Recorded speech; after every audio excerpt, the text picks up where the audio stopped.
Question number 1 का ये हम 7th कर रहे हैं यहाँ पर। तो ये सीक्वेंस है, आपको ये सीक्वेंस में आपको चेक करना है क्या ये अरिथमेटिक प्रोग्रेशन है। तो ठीक है, सबसे पहले हमने टर्म्स दे दिया T1, T2, T3 and T4। इस तरीके से आपको रिप्रेजेंट करना है।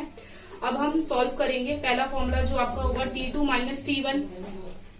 तो T2 क्या है, देखो यहाँ पर 3 प्लस √2 माइनस T1 आपको कितना दिया गया है 3। तो आप देखें यहाँ ये -3 + 3 कैंसिल हो जाएगा, तो आपका आंसर आ जाएगा √2। T2 minus T1। ओके, अब नेक्स्ट जो फॉर्मूला था हमारा वो क्या होगा, T3 माइनस T2। तो T3 आपको क्या गिवन है 3 + 2√2 माइनस T2 आपको क्या गिवन है 3 प्लस, अब देखो यहाँ पर ये माइनस है ना, तो माइनस जब भी आए और यहाँ पर दो टर्म अगर आती है आपकी, तो आपको मस्ट भी क्या करना है, उसे ब्रैकेट में लेना है, क्योंकि जब भी माइनस बाहर होता है ब्रैकेट के, साइन क्या होती है, चेंज होती है। अब देखते हैं इसे क्या आएगा आंसर। -3, ये माइनस और ये प्लस बिकम माइनस। ओके, अब आप क्या करोगे, देखो यहाँ पर ये 3 प्लस में है, ये 3 माइनस में है, दोनों कैंसिल हो जाएंगे। अब आप 2 और √2 को यहाँ पर लिख दीजिए एज इट इज, जो आपका रिमेनिंग है। अब ये तो आपको करना आता ही होगा। देखिए ये भी √2 है और ये भी √2 है, तो √2 को मैंने कॉमन ले लिया, तो यहाँ से क्या बच रहा है 2 माइनस ये √2 पूरा कॉमन लिया हमने, बट यहाँ कुछ नहीं है पेंडिंग, मगर 1 तो है ना। तो अब आपका आंसर क्या हो जाएगा √2, और यहाँ पर 2 माइनस 1 इज 1, यानी मैं ये कह सकती हूँ यहाँ पर भी मेरा डिफरेंस क्या आ रहा है, 2 आ रहा है, क्योंकि 1 से आप कोई भी नंबर को मल्टीप्लाई करें वही नंबर हमें मिलता है। ओके, ठीक है, यहाँ पर T4 टर्म गिवन है, तो T4 माइनस T3। अब ये फॉर्मूला हमने लगा दिया। T4 टर्म क्या है हमारा 3 प्लस 3√2 माइनस है, और माइनस के बाद यहाँ पर T3 है, और T3 को आप देख सकते हैं दो टर्म है, तो आप मस्ट भी यहाँ पर क्या लोगे, ब्रैकेट 3 + 2√2। इसे कैसे सॉल्व करना है, 3 + 3√2। कभी भी आपको पहले ब्रैकेट सॉल्व करनी है, ब्रैकेट को ओपन करना है। -3, this minus and this plus, simple सी बात है। अगर माइनस बाहर है ब्रैकेट में प्लस है, तो वो क्या हो जाएगा, माइनस हो जाएगा, सिंपल।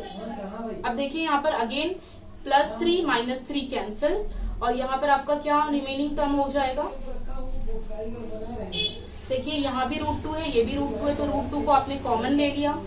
अब यहाँ से आपका क्या बच गया 3 माइनस, यहाँ पर आपका क्या पेंडिंग है 2, तो आप कह सकते हैं कि √2, 3 - 1 is 1।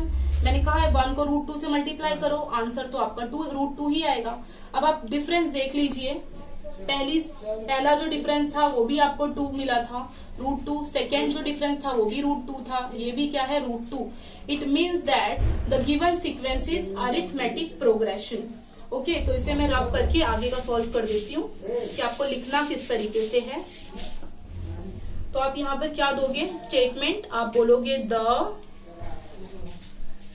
Difference between any two consecutive terms is constant। क्यों कांस्टेंट लिया है, यू नो ना, क्योंकि देखिए √2 सेम हमें डिफरेंस आ रहा है, और जब ये कांस्टेंट है, ओके, जब आपका डिफरेंस कांस्टेंट है, तब आप आंसर क्या दोगे, आप कहोगे the given sequence is an AP means arithmetic progression, full stop. Next step में आप बोलोगे अगर AP है, अगर आपका सीक्वेंस AP है, तो आप कहोगे, आप डिफरेंस बताओगे, the common difference is, common difference को किससे बताते हैं, D से बताते हैं। चलो यहाँ D भी मैं लिख देती हूँ। द कॉमन डिफरेंस इज √2, क्योंकि हमने देखा यहाँ पर कॉमन डिफरेंस √2 हमें मिल रहा है। ठीक है, दिस इज एक्सरसाइज नंबर 3.1 और क्वेश्चन 6 अब हम देखते हैं। तो क्वेश्चन नंबर 6 को भी आपको वैसे ही फ्रेमिंग करनी है। This is T1 is -5/2, T2 is also -5/2 and T3 is also -5/2, यानी तीनों ही टर्म हमारी क्या है, -5/2 है। ये क्वेश्चन मैं इसलिए करवा रही हूँ क्योंकि यहाँ माइनस है, तो एक माइनस वाला क्वेश्चन भी आप देख लें कि कैसे करते हैं इसे। फॉर्मूला तो सेम है, T2 minus T1। Okay, T2 is what, -5/2, minus की साइन लगेगी। अब T1 क्या है, T1 माइनस में है, तो मैंने कहा ना कि अगर माइनस में है तो आप ब्रैकेट में आप उसे ले लीजिए। अब -5/2 this minus plus 5/2 equal to 0। Okay, this one is 0। And इसी तरीके से आप T3 माइनस T2 आप सॉल्व कर लेना। T3 आपका क्या है -5/2 माइनस T2 भी क्या है आपका -5/2, देख सकते हो आप यहाँ पर। अब देखिए इसे कैसे सॉल्व करेंगे, -5/2 minus minus become plus 5/2 and this is 0। तो आप देख रहे हैं यहाँ पर डिफरेंस 0 आ गया, यहाँ पर भी डिफरेंस 0 आ गया। अब देखिए कुछ बच्चों को ये डाउट होगा कि आपके टेक्स्ट बुक में क्वेश्चन नंबर 6 जो है आई थिंक -1/5 करके है, तो फर्क नहीं पड़ता है ना, -1/5 भी करके अगर आपका क्वेश्चन है तो आप उसे भी इस मेथड से ही सॉल्व कर सकते हैं। ओके, तो ठीक है, यहाँ पर अब हम देख लेते हैं हमारा डिफरेंस कैसा है, कांस्टेंट है। तो जो स्टेटमेंट मैंने हमेशा दिया है आपको वही लिखना है कि the difference between any two consecutive term is कैसा है, ये आपका कांस्टेंट है। ओके, आप अच्छे से लिख लेना। फिर आप यहाँ पर आंसर, मेन आंसर आप करोगे the given sequence is an arithmetic progression. Okay, और डिफरेंस यहाँ पर कितना है आपका 0 है, दोनों चीज आपने बता दिया। तो ये क्वेश्चन नंबर 1 मैं यहाँ पर डन करती हूँ और हम क्वेश्चन नंबर 2 पे चलते हैं। This is a question number 2, exercise number 3.1 है। पहले तो हम क्वेश्चन समझ लेते हैं क्या है। Right an AP, AP means arithmetic progression whose first term is A and the common difference is D। ये तो आपको पता ही होगा कि फर्स्ट टर्म को हम क्या लेते थे, T1 लेते थे, राइट, बट फर्स्ट टर्म को हम A भी कहते हैं। तो ये आप कहीं पर भी नोट डाउन कर लीजिए कि फर्स्ट टर्म का मतलब क्या होता है, A भी होता है, उसे हम A से भी डिनोट करते हैं और T1 से भी डिनोट करते हैं। तो इस एक्सरसाइज में आपको फर्स्ट टर्म गिवन है, फर्स्ट टर्म मीन्स क्या हो गया, A हो गया, और कॉमन डिफरेंस भी आपको गिवन है। राइट यानी आपको लिखना है क्या, यहाँ पर आपको लिखना है AP, अरिथमेटिक प्रोग्रेशन, जो हमने प्रीवियस एक्सरसाइज में किया है। अब ये सीरीज जो हो गई, ये जो सीक्वेंस हो गया, ये आपका क्या है, अरिथमेटिक प्रोग्रेशन है। और अरिथमेटिक प्रोग्रेशन तब बनता है, हम तब उसे कहते हैं जब उसका कॉमन डिफरेंस क्या होता है, सेम होता है। तो अब हम एपी कैसे निकालेंगे, हमें ये सीखना है इस एक्सरसाइज में। ओके, तो सोल्यूशन आप कैसे स्टार्ट करोगे, सोल्यूशन ये बताओगे कि ए को ही हम क्या कहते हैं, T1 कहते हैं, और ए को ही हम T1 कहेंगे। तो T1 हमें कितना दिया है, 10, A 10 है, मतलब T1 भी हमारा कितना है, 10 है। अब हमें T2 फाइंड करना है, क्योंकि सिंपल सी बात है, आपको अरिथमेटिक प्रोग्रेशन चाहिए, यानी सीक्वेंस चाहिए। सीक्वेंस के लिए आपके पास T1 होना चाहिए, T2 होगा, T3, T4, ये सारे टर्म आपके पास होना चाहिए। तो T2 हम कैसे फाइंड करेंगे, T1 plus D। Okay, T2 हम कैसे फाइंड करेंगे, जब हम अपने पहले वाले टर्म में अपना डिफरेंस ऐड कर देंगे। तो T1 आपका क्या है, 10 प्लस D क्या है आपका 5, तो आपका आंसर कितना आ गया, 15। ओके, इसी तरीके से आपको जब आप T3 आपको निकालना है, T2 तो आपका 15 आ गया, T3 कैसे निकालोगे, तो सिंपल सी बात है, आप कहोगे T2 में D ऐड करेंगे। तो T2 आपका क्या है, 15 है, प्लस D डिफरेंस कितना है, 5 है, तो ये कितना हो जाएगा, 20। डिफरेंस तो सब में कॉमन होगा, कॉमन इसलिए होगा क्योंकि अरिथमेटिक प्रोग्रेशन उसने कहा है।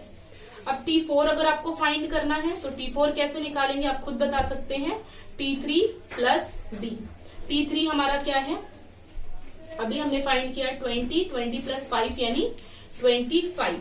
और आपको जो है सिर्फ T4 तक ही जाना है, उससे जरूरत नहीं है आगे तक जाने की, इतना काफी है, T4 तक आपने निकाल लिया।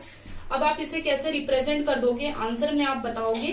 फर्स्ट टर्म आपको गिवन था T1, देखिए यहाँ पर, तो T1 आपका क्या आया, 10, T2 क्या आया, 15, T3 20 and T4 is 25। Okay, और आगे इस तरीके से आप डॉट डॉट यानी सो ऑन करके कह सकते हैं कि is the required arithmetic progression. Okay, आगे भी आप इस तरीके से फाइंड कर सकते हैं। T5 अगर आपको निकालना है, तो आप क्या करोगे, T4 प्लस D। ठीक है, बट इतना आपको नहीं करना है, आपने बस T4 तक दिखा दिया, it's sufficient. Okay, question number 2 है आपका। क्वेश्चन नंबर 2 में अगेन A आपको गिवन है, तो A को ही आप क्या समझ लोगे, T1 equal to A equal to -3। First term आपको गिवन है, आपको सेकेंड टर्म कैसे निकालोगे, अभी बताया है, T1 प्लस डी। T1 आपका क्या है, आपका हो गया -3 है। डी आपका क्या है 0, तो आंसर क्या आएगा -3। T2 मिल गया। अब इसी तरीके से आप T3 फाइंड करोगे। T3 का फॉर्मूला क्या होगा, T2 प्लस डी। तो T2 आपका क्या है -3 प्लस डी, तो आपका डिफरेंस क्या है 0, सेम रहेगा डिफरेंस। अगेन आपका ये आंसर क्या आ जाएगा -3। T4, अगर T4 आप फाइंड करोगे तो T3 plus D -3 plus 0, again आपका आ गया -3। तो आप आंसर कैसे दोगे, आप बताओगे। T1 भी -3 है, T2 भी -3 है, T3 भी -3 है, T4 भी -3 है। This is the required arithmetic progression. Okay, बहुत ही सिंपल था ये। अब इसमें जो है टोटल आपको क्वेश्चन नंबर 2 में 6 क्वेश्चन मिलेंगे। एक क्वेश्चन हम डेसिमल से रिलेट कर सकते हैं। तो नेक्स्ट जो है क्वेश्चन 4 है आपका, ये क्वेश्चन नंबर 2 का। तो इसमें भी आपको वैसे ही करना है। जो ए होती है, ए ही हमारी फर्स्ट टर्म होती है, तो T1 इसे मैंने दे दिया कि T1 हमारा क्या है 1.25 -1.25। ओके, और अब हमें T1 दिया है यहाँ पर फर्स्ट टर्म। अब हमें T2 फाइंड करना है। तो T2 का फॉर्मूला क्या है, T1 plus D. Okay, T1 किस में है बेटा, माइनस में है। रिमेम्बर माइनस भी याद रखना है आपको। -1.25 प्लस डी की वैल्यू कितनी है 3 है। अब देखिए ये माइनस और ये प्लस क्या होगा, माइनस होगा। अब आपको माइनस करना है, तो पहले आप ये देखें कि दोनों में से बड़ा नंबर कौन सा है। तो आप कहेंगे ऑफकोर्स 3 है, तो 3 आपने लिख दिया। अब देखिए यहाँ पर पॉइंट के बाद कितना नंबर है यहाँ पर, तो आप कहेंगे 2 नंबर्स हैं यहाँ पर। तो आप यहाँ पर पॉइंट देकर आगे की तरह यहाँ पर कितने 0 दे देंगे, 2। और पॉइंट के नीचे पॉइंट, क्योंकि प्रीवियस वीडियो में भी मैंने बताया है आपको कि अगर डेसिमल में कभी भी होते हैं नंबर्स, तो आपको पॉइंट के नीचे पॉइंट, अगर आप एडिशन या सब्ट्रैक्ट कर रहे हो तो यहाँ पर हम सब्ट्रैक्ट कर रहे हैं। तो देखिए यहाँ पॉइंट दे दिया। यहाँ पर कौन सा नंबर है 1, और फिर 1 के पॉइंट के बाद वाले नंबर क्या है 2 है और 5 है। अब आप इन्हें सब्ट्रैक्ट कीजिए। तो आप इन्हें सब्ट्रैक्ट करेंगे तो आपको क्या नंबर मिलेगा, देखिए 10 में से 5, ओके, ये 9 है हमारा, तो ये कितना हो जाएगा 7 पॉइंट। यहां से एक लिया था ना हमने, यहाँ पर 2 था, तो 2 - 1 इज 1। ओके, तो योर आंसर इज 1.75। ओके, और यहाँ पर बिगर नंबर 3 है तो पॉजिटिव में ही होगा। अगर माइनस होता तो माइनस में यहाँ पर पुट करती। ठीक है, तो ये हमारा फर्स्ट T2 टर्म मिल गया। अब हमें T3 फाइंड करना है। तो T3 में कैसे फाइंड करूंगी, T2 प्लस डी। T2 क्या है आपका, T2 अभी हमने फाइंड किया ना, -1.75 प्लस डिफरेंस क्या है 3। अब देखिए अब ऐड करना है, तो ऐड में तो कोई भी नंबर आप ऊपर लिखिए नीचे लिखिए, कोई फर्क नहीं पड़ता है, बट हम फिर भी बिगर नंबर ऊपर मैं दे रही हूँ। पॉइंट के नीचे पॉइंट, ठीक है, पॉइंट से पहले क्या है 1, तो वो यहाँ आ जाएगा। फिर क्या है 7 और फिर क्या है 5। ऐड कर लीजिए, ये 5, ये 7 और ये 4। तो योर आंसर इज 4.75। ये T3 आ गया। अब हम T4, लास्ट T4 तक ही हम जाएंगे। तो T4 कैसे हम फाइंड करेंगे, T3 प्लस डी। T3 क्या है आपका 4.75 प्लस, और डी हमारा क्या है 3। तो सिंपल सी बात है, अगर आप डायरेक्टली ऐड करना चाहो, क्योंकि आप 10th में डायरेक्ट भी कर सकते हो अगर आपको आता है समझ में, तो 4 + 3 क्या हो जाएगा 7 पॉइंट, ये नंबर एज इट इज है ना, क्योंकि पॉइंट के बाद वाला नंबर, ये भी तो पॉइंट के आगे 0 है यहाँ पर, तो ये वाले नंबर, ये दोनों नंबर को आप ऐड कर लो। 3 + 4 7.75। तो अब आप आंसर में कैसे लिखोगे इसे, फर्स्ट हमारा क्या था 1.25, T2 हमारा क्या आ गया, T2 था हमारा 1.75, T3 क्या आया 4.75, T4 है हमारा 7.75। This is the required arithmetic progression. आपको लास्ट में स्टेटमेंट देना है। ओके, और बाकी क्वेश्चन आई होप कर सकते हो आप।